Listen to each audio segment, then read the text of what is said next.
Yo, what's up, everybody? It's the Archer of Truth, Red Arrow, back again. I want to welcome y'all to Red Arrow Reacts. We're doing a reaction to the history of Indiana Jones games.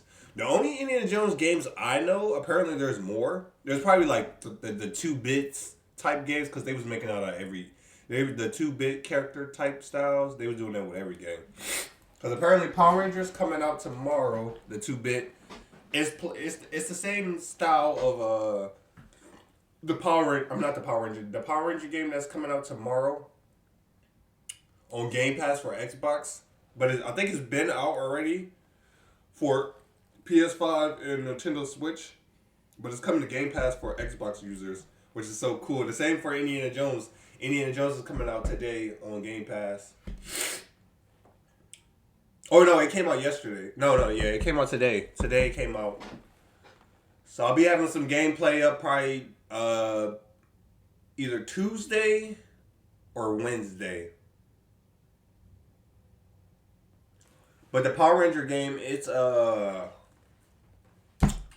coming out tomorrow on Game Pass for us Xbox users.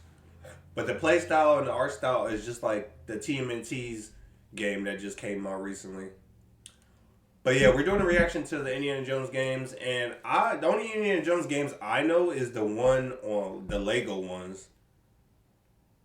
That's the only ones I know. If you go by last year's finalists for Best Independent Game at the Game Awards, there are indie games and there are indie games. That is, there are independent games financed and made by individuals or teams free from the influence of a major publisher, and there are independent games that are actually owned by billion-dollar South Korean corporations. But if you're not interested in the debate around what can be named an indie game and what can't, there is a third type of indie game, and they are named after a dog. You are named after the dog? Got a lot of fond memories of that dog. That's funny. After well over 10 years since his last dedicated digital adventure, Indiana Jones is returning to video games in Indiana Jones and the Great Circle, which is arriving imminently. And I'm not gonna lie, I'm putting this out here. I'm not a first-person game type of person. I don't like first-person like Overwatch, Call of Duty. Any first-person game, I don't like playing first-person. It's something about it, I just don't like it. I'm more of a third-person person. Third-person person. Try to say that 3 times. Third-person person. Third-person person. Third-person person. Third-person person. Third-person person. But I will make an exception. That's the thing. I will make an exception and I'll play a third-person game if it's like a game that I really love. Like Indiana Jones. It irks me, even though it's in first person. Change, you filthy animal. I'm still want to play it.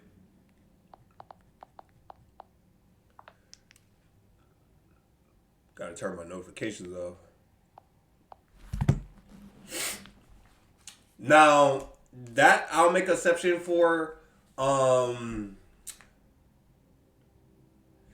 Marvel. Marvel is the same way, just like DC, but I'm more of a DC fan. So Marvel, it depends. Like if they make a Hawkeye game, or maybe a Avengers game, and it's in third. I mean, not third. If it's in first, I might play it. I know they came out with some Marvel characters, video games in first person, like Iron Man, Quest, but it didn't pique my interest.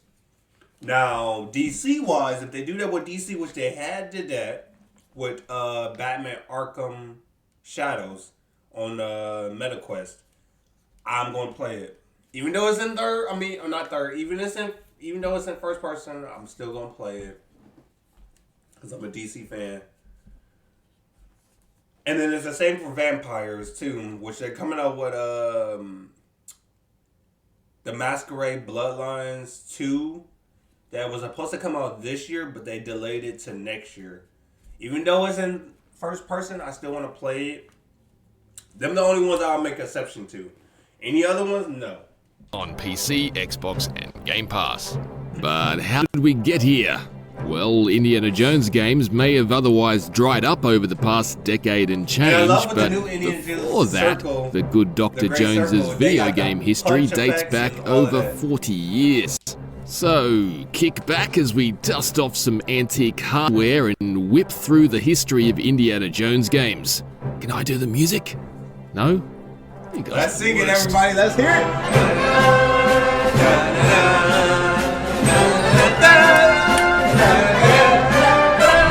First created by George Lucas back in the early 70s, Indiana Jones, originally conceived as Indiana Smith, was heavily inspired by the adventure serials of Lucas's youth. And the character's trademark look took a heavy dose of inspiration from the likes of Alan Ladd in the 1943 film China, Humphrey Bogart in 1948's The Treasure of the Sierra Madre, and Charlton Heston in Secret of the Incas from 1954. After a surname shift, Indiana Jones was brought to life by Harrison Ford on the big screen in one of the most magnificent action-adventure movies ever made, 1981's Raiders of the Lost Ark. As you almost certainly already know, Raiders of the Lost Ark was followed by 2 absolutely outstanding films and 2 other films. Yeah, the Destiny was great. What you may not know, however, is where Indiana Jones made his very first appearance on the small screen. The answer is Raiders of the Lost Ark for the Atari 2600. It was created by legendary Atari game designer Howard Scott Warshaw, the man behind Yar's Revenge, the best-selling first-party game ever on the console. I didn't play Atari. I didn't even know Raiders of the Lost Ark hit the Atari 2600 in late 1982, around a year and a half after the film had arrived. I only played my dad's 2600 later in the 80s, and about all I remember is instantly bouncing off anything more obtuse than Outlaw, which is a game with a premise that begins and ends at shoot the cowboy on the other side of the TV. Despite my unequivocal love for all things indie, Raiders of the Lost Ark for the Atari was not my type of thing. Looking at it through a modern lens, however, it is certainly a fascinatingly complex and ambitious Atari 2600 game, even if it is confusing and more than a little unfair. Come on, Snake's the same colour as the ground? Yeah, that was a good idea. Despite being a strictly single-player experience, it required the use of both the console's joystick controllers to operate. The right joystick moves Indy around the limited assortment of screens, and the left stick allows players to navigate their inventory and select the object you want Indy to use. Of course, utilizing both controllers came with the benefit of doubling the amount of buttons players had at their disposal. Twice the buttons! It's just the 2. Oh, yeah, Indy is correct. Atari 2600 controllers only have 1 button, so yep, it was just the 2. However, don't assume Raiders of the Lost Ark is simple on account of having such a limited spectrum of controls. Rather, it's anything but. With the benefit of hindsight and the fact that the effective route through this game has long since been charted, Raiders of the Lost Ark's arcane gameplay seems almost quaint in 2024. But how exactly contemporaneous audiences were meant to blunder their way upon these ambiguous but awfully specific puzzle solutions is a total mystery. Interestingly, Raiders of the Lost Ark holds the Guinness World Record as the first ever video game based on an official movie license. It would seem it just pipped Alien from Fox Video Games, which also came out in November 1982, although that was literally just a Pac-Man clone. Well, that and that other Alien movie tie-in for the Atari 2600 from December 1982, E.T. the Extraterrestrial. Oh, yeah, Incidentally, E.T. was actually also designed.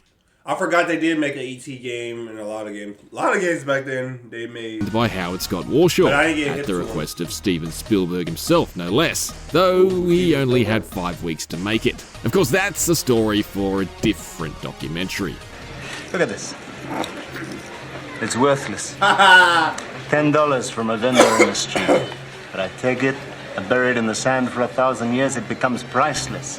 Indy's next video game would be his first original one, Indiana Jones in the Lost Kingdom, which was released by Mindscape for the Commodore 64 in late 1984. Yeah, I couldn't play It that. features a pretty nifty arrangement of John Williams' unforgettable theme music, but very little else worth celebrating, depending on how much mileage you reckon you'd get out of a constipated cowboy turning birds into butterflies with an apparently enchanted walking stick. The game's box boasted that nobody told Indiana Jones the rules, and no one will tell you. It wasn't quite true. There was actually a clue hotline for stumped players to call and be told how to proceed. But either way, it feels like Mindscape was putting a lot of stock in the cognitive powers of the youth of the 80s here. I was there, and I can't exactly vouch for it. But maybe that was just the palookas I hung around with back then. They have not one brain among them. Indy's next official movie tie-in came with August 1985's Indiana Jones and the Temple of Doom arcade game, which arrived a little over a year after the movie. Also developed by Atari, Indiana Jones and the Temple of Doom was instantly a huge step up over its Atari 2600 predecessor, and not simply because Indiana Jones no longer looked like a tiny UFO floating over a fire hydrant. Soon, Kali will rule the world. The Temple of Doom arcade game was a very early example of digitized speech in video games, something that had only just started in Atari's 1983 Star Wars arcade game. Use the Force, Luke. With his iconic whip, players were required to hustle their way through Mola Ram's lair, freeing captured children, avoiding spike traps, and defeating cultists and creatures. A minecart level obviously made an appearance too. Versions of Temple of Doom eventually made their way to home devices like the Commodore 64 and the NES, but as was generally the case during the golden age of arcades, the home versions looked and played like vastly inferior knockoffs of the real thing. Fake. In 1987, Mindscape returned with yet another original Indiana Jones game that flaunted the series' naming conventions by switching the and the for a much clumsier in. Indiana Jones in Revenge of the Ancients. Doesn't matter what I made you for.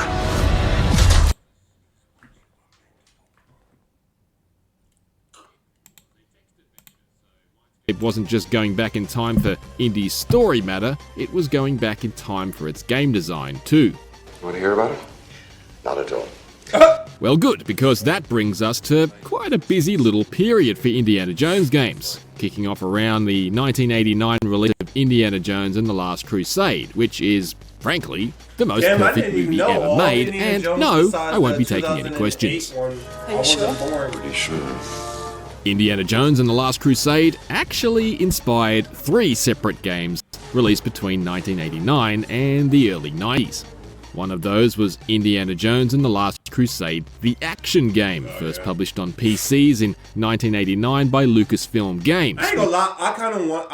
He's like, I don't know. I don't have a big celebrity list of people that I want to meet, but I have somewhat of it, like from like WWE wrestlers, Will Ospreay, Harrison Ford. It's a couple people. Which was later renamed LucasArts, then later still Lucasfilm Games again. Versions of the game eventually made their way to approximately every other platform on Earth in the early 90s. Unfortunately, no version of the game was very good, and considering Indiana Jones is supposed to be a teenager in this scene, their understanding of the movie they were based on tended to be rudimentary at best. You're insulting them and you're embarrassing me. Well, be that as it may, it's hard to get too misty-eyed about the action game when it was so thoroughly outclassed by its own stablemate, Indiana Jones and the Last Crusade, the graphic adventure. While Lucasfilm Games had outsourced the development of the action game to a long-defunct studio called Tiertex, the graphic adventure was developed by Lucasfilm Games itself, and was the third game to run on the studio's now famous Scum engine, after Maniac Mansion and Zack McCracken and the Alien Mindbenders. Point-and-click adventure games have always been Lucasfilm Games' bread and butter, and Indiana Jones and the Last Crusade, the graphic adventure, remains a fine example of its work. Led by adventure game legend Ron Gilbert of Monkey Island fame, the graphic adventure sticks far more closely to the events of the film, though it still finds room to colour outside the lines of the script with sequences that allow Indy to talk his way around Nazi encounters if you're canny enough. Or you can just punch Hitler right in his goddamn face. There are definitely some quality of life issues present in The Last Crusade that later Lucasfilm point-and-click games would go on to iron out, but there's no denying the tremendous attention to detail the team managed to squeeze into it. All I have to do is squeeze. The third game based on Indiana Jones and The Last Crusade was an NES-exclusive action game from Taito, which was distinct from the action game, but did mean there were literally 2 Last Crusade tie-ins available on NES, published out of opposite sides of the planet. For reference, you can recognise the Taito one via Indy's martial arts skills, as it appears Harrison Ford has been replaced with Jean-Claude Van Damme. But hey, I guess I'd love Kickboxer and Bloodsport as much as the next guy. Then what are you complaining about? Well, nothing, I guess. Although, the topic of recasting Harrison Ford does bring us neatly to 1993's The Young Indiana Jones Chronicles by Chris Gray Enterprises Incorporated, and 1994's Instruments of Chaos starring young Indiana Jones from the less enterprising but equally incorporated Brian A. Rice Incorporated. The former was an NES exclusive, and the latter was only available on Sega Genesis, which went by the slightly cooler Sega Mega Drive in Japan and Europe, Sega Mega Drive, the accidental Sega Mega Drive in Australasia, Mega Drive from Sega. And the very different Super Aladdin Boy in South Korea. No, that's crazy not made up. How video game systems There's a picture of it right here. That's it.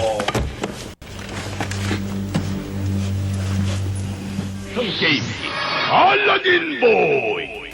Anyway, in keeping with the TV show that aired between 92 and 93, Harrison Ford was, in fact, replaced with Sean Patrick Flannery, at least for the box art. The platforming action in each, however, was not particularly fun or memorable enough for either of them to be much more than a footnote in Indiana Jones's gaming history. Certainly not fun or memorable enough to ignore the magnificent game we just skipped, 1992's legendary Indiana Jones and the Fate of Atlantis. Damn. All right, Jones, how you gonna find that statue and all this junk? Indiana Jones and the Fate of Atlantis finds Indy in a race against time to beat the Nazis to the lost underwater city of Atlantis. Directed by Hal Barwood, the game had initially been intended to be based on a sidelined Indiana Jones script written by Home Alone and Mrs. Doubtfire director Chris Columbus prior to The Last Crusade. What are you waiting for? Let's open it! However, Barwood, who himself had earlier co-written Steven Spielberg's first theatrical film, The Sugarland Express, petitioned to create an original story for it. Barwood collaborated with The Last Crusade co-designer Noah Falstein, who introduced the concept of having 3 different routes through the game's story. The Wits path, which focuses on a more cerebral challenge. What do you want, pal? The Fists path, which is a more action-oriented Hollywood experience with lighter puzzles. Damn. And the Team path, where Indy remains with his partner Sophia Hapgood to solve puzzles together. Dr. Indiana Jones, I believe, and Madame Sophia Hapgood. These paths would branch away after the first act, though they would converge again towards the end. Representing LucasArts at around the peak of its point-and-click power, The Fate of Atlantis is not only regarded as one of the studio's best ever adventure games, it's one of the best adventure games of all time.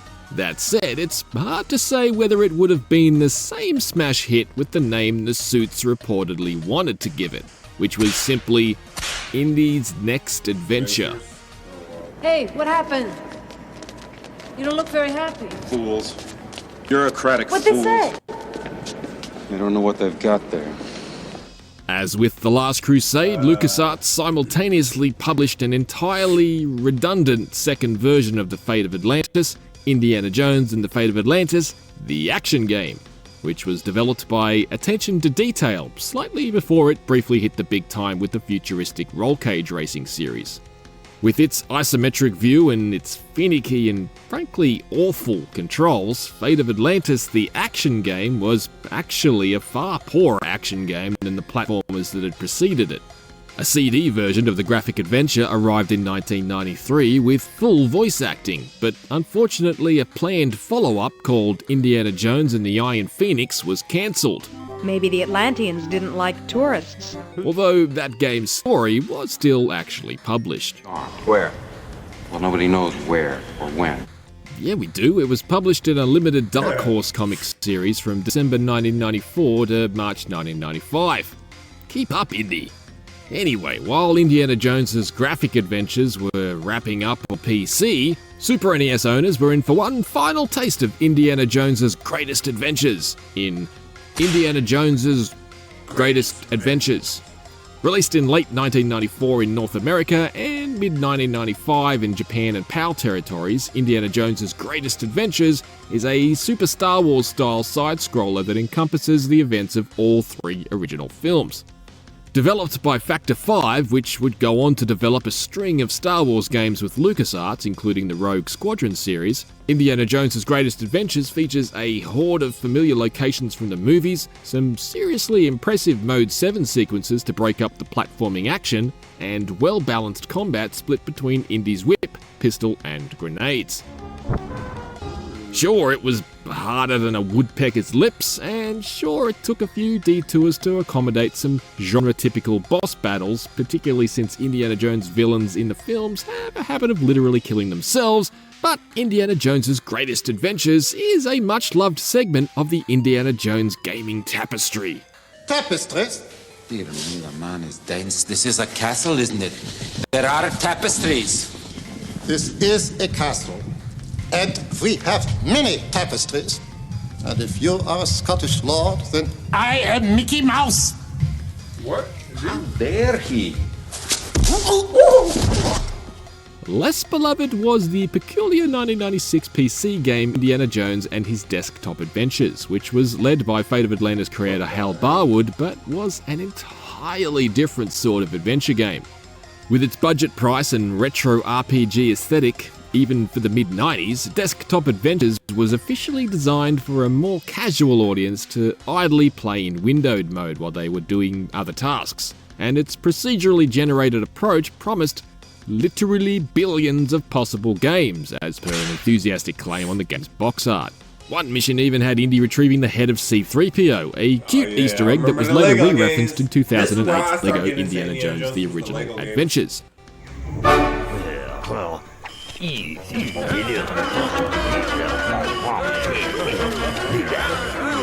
unfortunately, this casual take on indie-themed adventuring was not exactly welcomed by critics. This is not my idea of a swell time! Thanks in no small part to LucasArts' existing reputation as the home of genre-leading adventure games, Desktop Adventures' lo-fi and frictionless approach was met with an inauspicious reaction.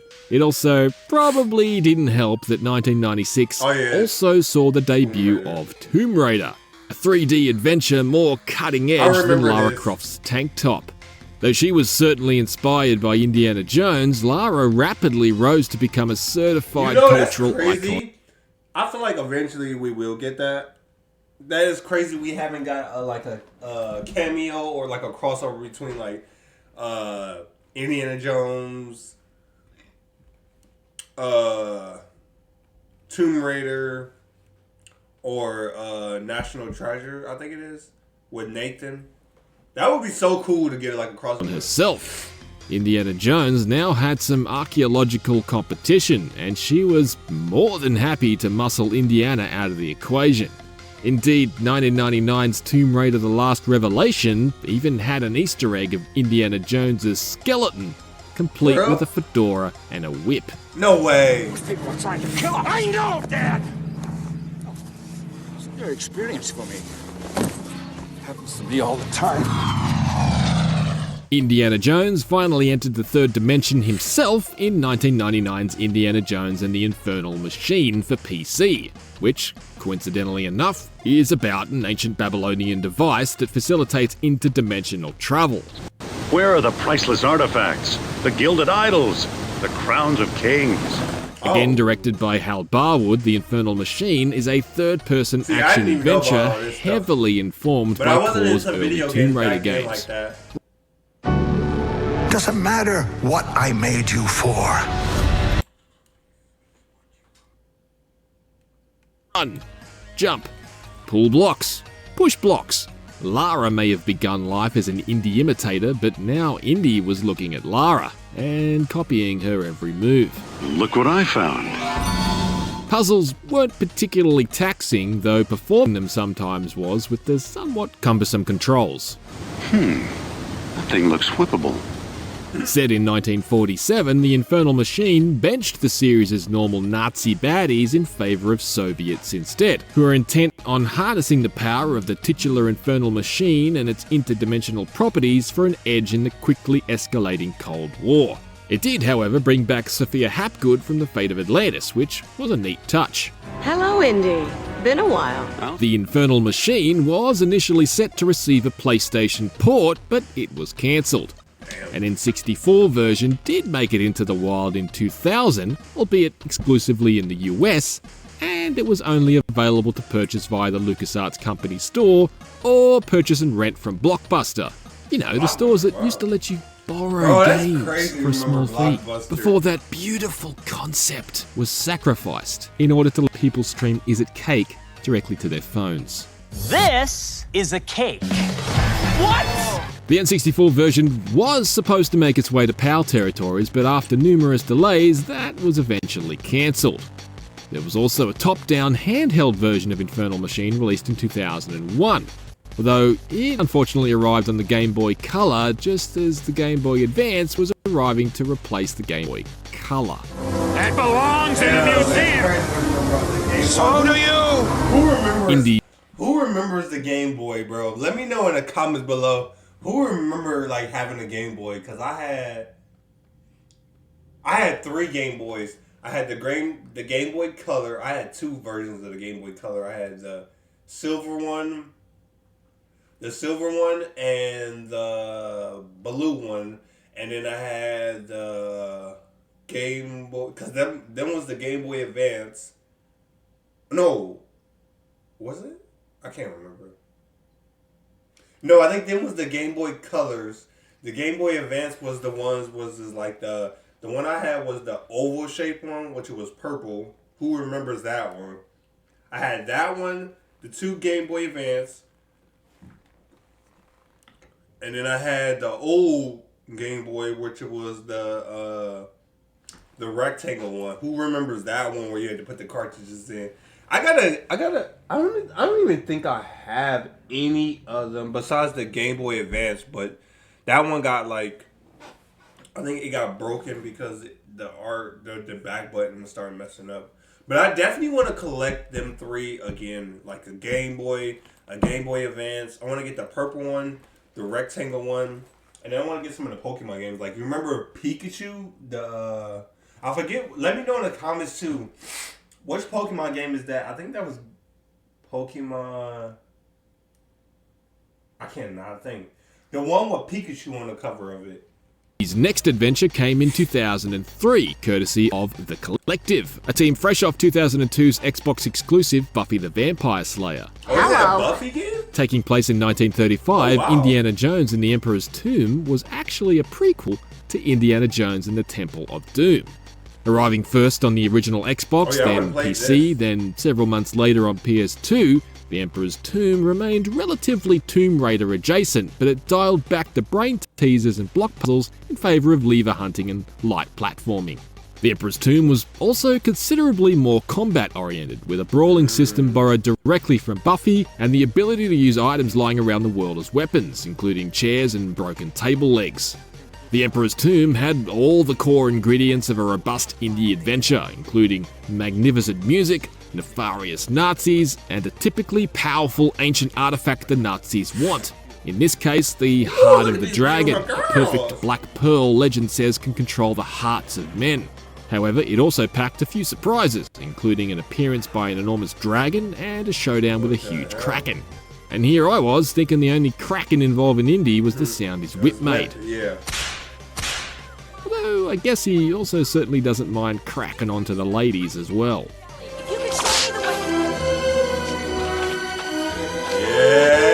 LucasArts began work on a follow-up to The Emperor's Tomb in 2004, destined for the Xbox 360 and PlayStation 3, both of which were set to arrive in late 2005 and late 2006, respectively.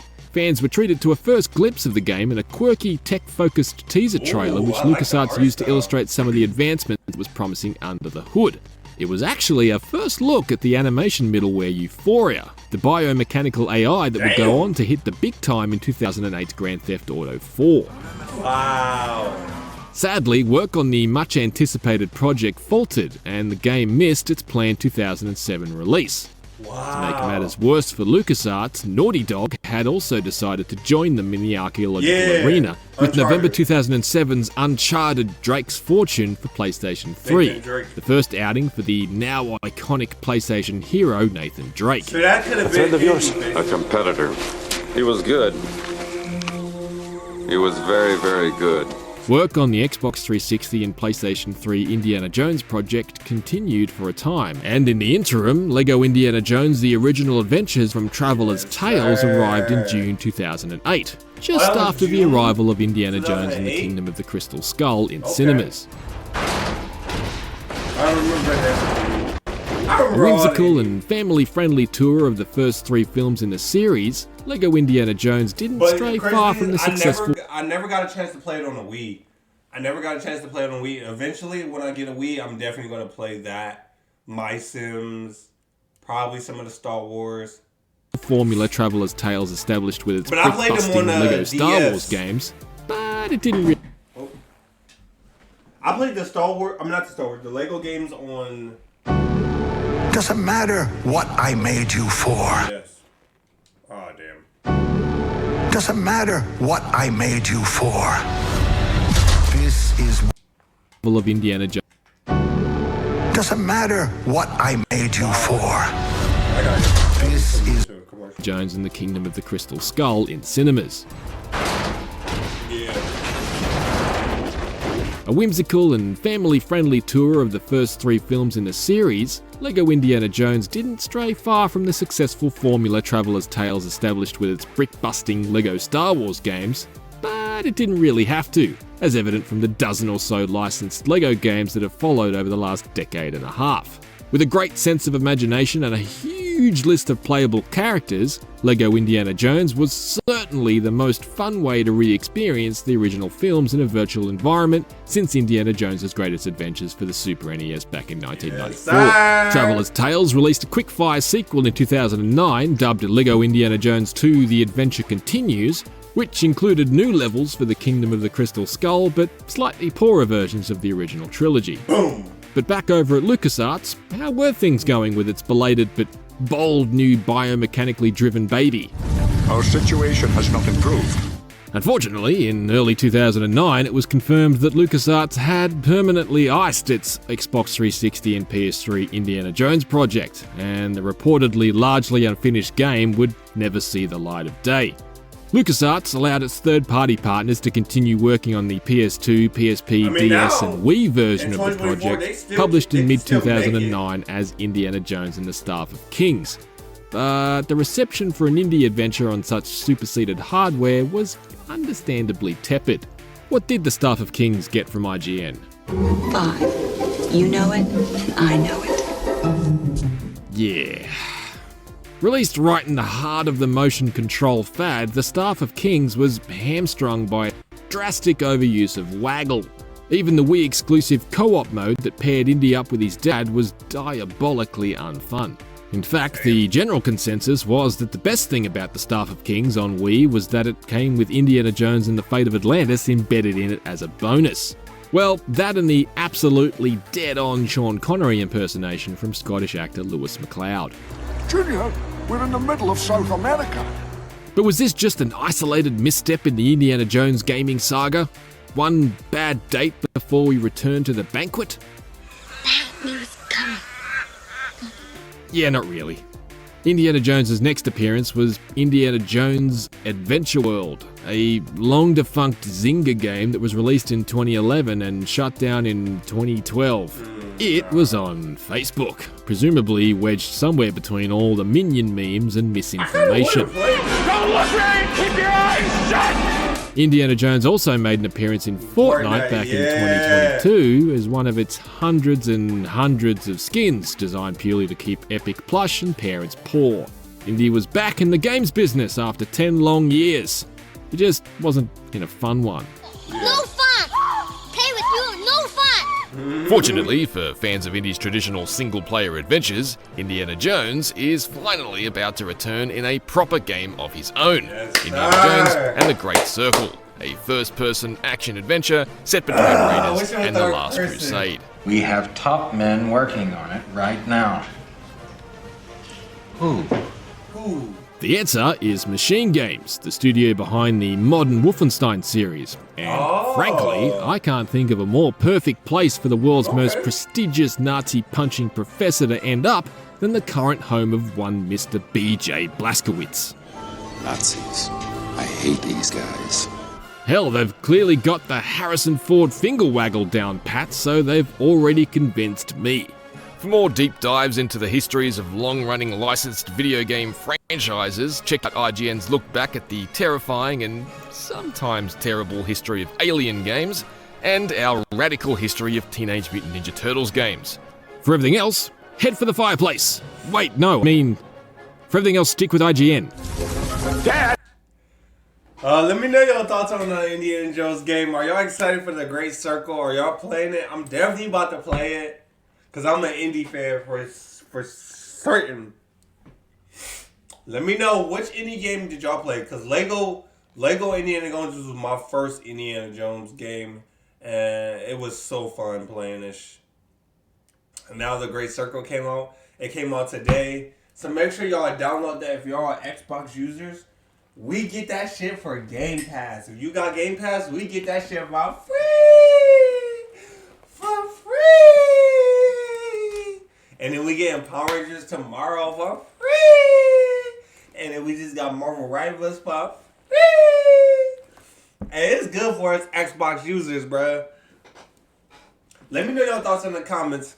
What's your favorite Indiana Jones movie out of all the Indiana Jones movies? Let me know in the comments. And while y'all down there, make sure y'all get y'all bow. Shoot at the like button. Shoot at the subscribe button. As I always say, thank y'all for coming by with the Red Arrow Reacts. Arrows up. Arrows down. We's out. See you for the next Make sure y'all get y'all arrow. Pull that boy. Shoot it right at the like button, subscribe button, and become a member of the Arrowettes.